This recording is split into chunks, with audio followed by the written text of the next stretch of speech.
80,000 కోట్లు పెట్టి కాళేశ్వరం ప్రాజెక్టు కడితే ఎప్పుడో తీరిపోయింది దాని బాకీ. పంటలు పండేది ఒక్కొక్కసారి పండితే 3 కోట్ల టన్నులు పండుతుంది. ఉసుకమన్నట్టే పండుతుంది వడ్లు. మీరందరూ కూడా చూస్తాను. నేను హెలికాప్టర్ మీద అక్కడ ఇక్కడ వదిలి ఆ కళాల సమయంలో ఎక్కడ చూసినా కానీ ఆ టార్పాలిన్ పేపర్లు, వడ్ల కుప్పలు, డాంబర్ రోడ్లు అన్నీ ఆక్రమించేస్తారు. సగం డాంబర్ రోడ్డే ఉంటుంది మనం పోవడానికి. అంత బ్రహ్మాండ పంట పండుతుంది. దాన్ని చూసి చాలా సంతోషం అనిపిస్తుంది, గుండెలు ఉప్పొంగుతాయి.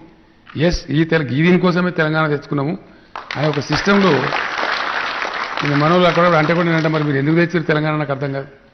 ఎక్కడ వదిలిపెట్టరు, ఎక్కడ కూడా వాగులలో వదిలిపెట్టరు. ఇలా మనం చెక్ డ్యాములు కట్టుకున్నాం.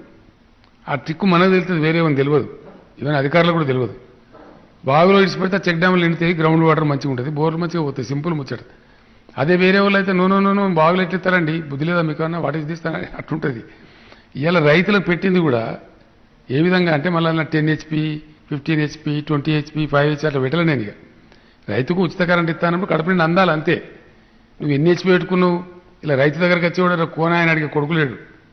లేకపోతే కరెంటు పెట్టే బాధలు కూడా మామూలు ఉండవు.